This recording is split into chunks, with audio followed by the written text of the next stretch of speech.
124 days. That is 4 long months since the hostages have been gone. Since Hamas kidnapped Eli's younger brother, 23-year-old Eviatar David, from the Nova Music Festival and took him somewhere into Gaza. I want my brother back. I want all of the other hostages back. The men, the women, the children, the bodies, they all must return. So we'll have to do painful choices. But there's something we cannot agree with.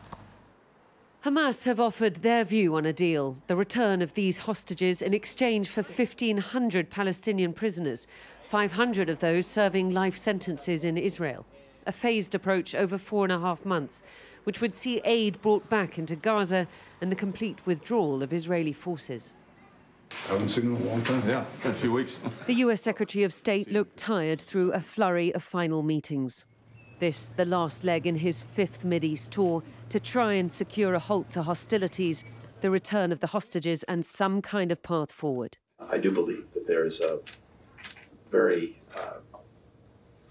positive, powerful future that is possible, that genuinely integrates Israel into the region and addresses its most profound security needs, to be able to live in peace and genuine security, and also answers the aspirations of the Palestinian people.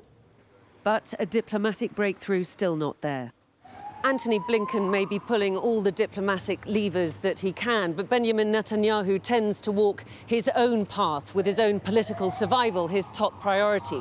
And making too many concessions to secure this deal may be a price that he is not prepared to pay. And so it was. In an evening press conference, he declared himself unwilling to compromise.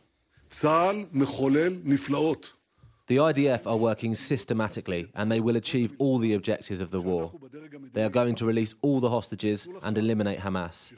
And Gaza will no longer be a threat to Israel. Which means the fighting will continue and the death and the destruction along with it. Our team filming today in Gaza City, a hellscape, barely a sign of life in amongst the ruins, and certainly none of the institutions that could sustain it.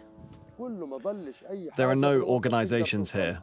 Nothing left. No services, no hospitals, no clinic, no bank, nothing at all. The amount of destruction, you can't describe it. The picture will explain itself. A picture for what happens on the day after in Gaza, though, still completely unclear. Diana Magnay, Sky News, Jerusalem.